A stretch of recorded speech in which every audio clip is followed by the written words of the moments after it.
Halo saudara, dari Washington DC saya Helmi Yohanes dan tim VOA kembali hadir dengan serangkaian berita Amerika Serikat dalam segmen Sapa Dunia. Kami awali dengan Presiden Ukraina Volodymyr Zelensky berpaling ke Eropa untuk mencari dukungan setelah adu mulut dengan Presiden Donald Trump di ruang oval Gedung Putih. Zelensky bersama para pemimpin Eropa termasuk Presiden Prancis Emmanuel Macron mengikuti pertemuan puncak untuk membahas perang Ukraina di London. Tidak ada pejabat Amerika yang hadir dalam pertemuan ini. Menurut Perdana Menteri Inggris Keir Starmer, ia berbicara dengan Presiden Trump Sabtu malam setelah bertemu Zelensky. Di BBC, Starmer mengatakan Inggris bekerja sama dengan Prancis dan satu atau dua negara lain untuk bersama Ukraina menyusun rencana penghentian perang yang kemudian akan dibahas dengan Amerika.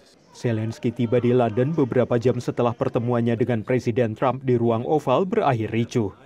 Sejumlah warga London berdemonstrasi mendukung Ukraina menjelang kedatangan Zelensky. Perdana Menteri Starmer merangkul Zelensky saat ia tiba dan mengatakan ia mendukung permohonan Zelensky pada Trump bahwa perdamaian hanya bisa tercapai bila ada jaminan keamanan untuk mencegah Rusia menyerang kembali Ukraina. Sementara di Washington, sejumlah pengunjuk rasa berkumpul di luar Gedung Putih mendesak dilanjutkannya dukungan Amerika Serikat terhadap Ukraina. Sementara itu, Presiden Donald Trump direncanakan bertemu Presiden Rusia Vladimir Putin meski belum dipastikan kapan. Di Moskow, banyak warga Rusia menyambut kemungkinan mencairnya hubungan Rusia dengan Amerika Serikat. Dan beberapa di antaranya berharap ini adalah awal dari berakhirnya isolasi Barat terhadap negara mereka. Pemerintah Rusia memberikan penghormatan kepada mereka yang telah gugur dalam 3 tahun perang besar-besaran di Ukraina. Kini memasuki tahun keempat, Rusia masih menyebutnya sebagai operasi militer khusus dan mereka memperingatinya dengan berbagai cara, termasuk pameran potret para korban yang gugur. Namun yang menjadi perbincangan utama di jalan-jalan Moskow adalah rencana pertemuan langsung antara Trump dan Putin. Maxim Ilyinov adalah salah satu seniman yang berpartisipasi dalam pameran potret ini. Ia melihat pendekatan Trump sebagai sesuatu yang transaksional namun positif. Trump always says, let's make a deal. It's a business position. And those who make deals do not waste advantages that they seek to acquire. One can negotiate with him, but he wants money, not bullets.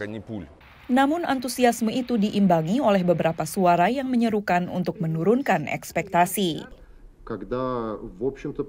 We remember Trump's first presidency when, in general, massive sanctions began to be imposed against our country as never before. Increased arms supplies to Ukraine began. Much was done to worsen the situation around the Ukrainian crisis and in relations between Moscow and Washington at that time. Di jalan-jalan Moskow, opini umum adalah bahwa dengan Trump ada peluang terbuka yang mustahil terjadi di bawah Biden. Trump is a more reasonable person, more reasonable, pragmatic. And his entourage, and Elon Musk, and all of them, they are smart people. In general, to be honest, I don't care. We will win. I don't care about America. I don't care about Europe. Banyak warga Rusia mengatakan mereka ingin melihat perang di Ukraina berakhir dan mereka melihat pendekatan Trump sebagai jalur menuju perjanjian damai yang mereka harapkan tidak hanya mengakhiri perang tetapi juga sanksi serta isolasi Rusia. Dari Washington DC, Valdia Baraputri dan tim VOA. Beralih ke upacara penghargaan Piala Oscar yang berlangsung Minggu malam waktu Amerika atau Senin pagi ini waktu Indonesia. Di tengah gemerlapnya acara, ada semangat keprihatinan atas dampak kebakaran hutan di sekitar Los Angeles awal Januari lalu. Sementara Hollywood juga menghadapi tekanan akibat berpindahnya syuting film ke kota-kota dan negara lainnya. Resiliensi Hollywood menjadi salah satu tema besar menurut seorang kritikus film yang tinggal di Los Angeles, negara bagian California. Survival is the mood this year. Survival will be the theme. Standing up strong here on the heels of the fires in the Palisades in Pasadena, Altadena, the Eden area where I live. I think survival is going to be the theme. Kebakaran besar di sekitar Los Angeles menjadi cobaan terakhir bagi Hollywood, pusat industri perfilman dunia yang sebelumnya terguncang pandemi COVID hingga mogok massal pekerja film dan TV. Serikat Pekerja Teknisi Belakang Layar, International Alliance of Theatrical Stage Employees, disingkat IATSE, menyediakan bantuan bagi anggotanya. termasuk Dutch Merrick, seorang pekerja prop yang rumahnya hangus terbakar di Altadena. It gave us an opportunity to just find some basics and to find some dignity. And the people that have volunteered here have been really inspiring. Di luar bencana alam, pandemi dan mogok massal, Dutch sendiri sebelumnya sudah kesulitan bertahan. Insentif pajak relatif baru membuat banyak produksi film dan TV beralih ke negara bagian lain seperti New Mexico dan Georgia. Tapi ia tetap optimistis. There's 100 years of filmmaking in Hollywood. We have generations of people that work at all levels of the film business. Nobody does better what Hollywood does best. If they give us the opportunity and they give us shows that we can produce here, we're going to make that magic happen.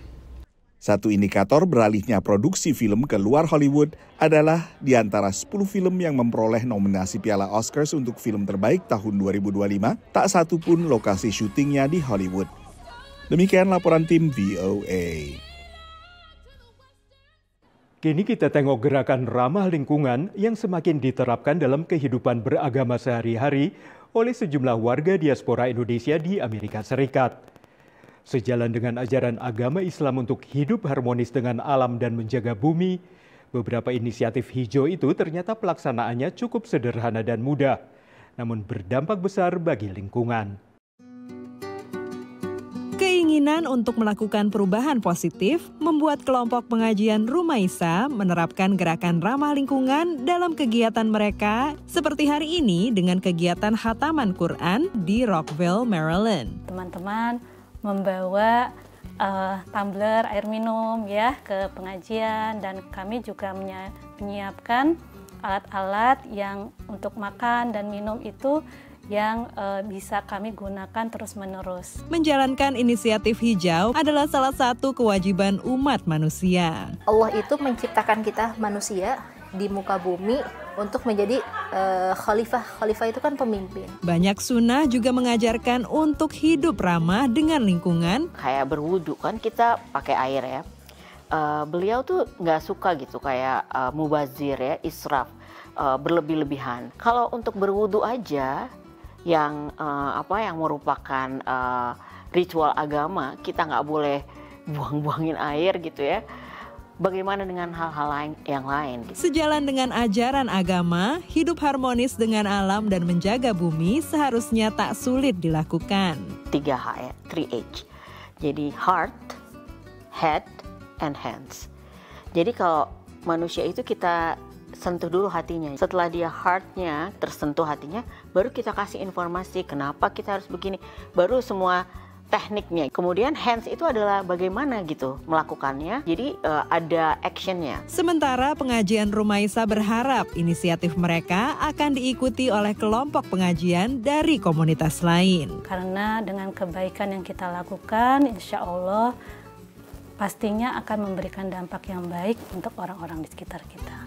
Dari Rockville, Maryland, dan Los Angeles, California, tim VOA.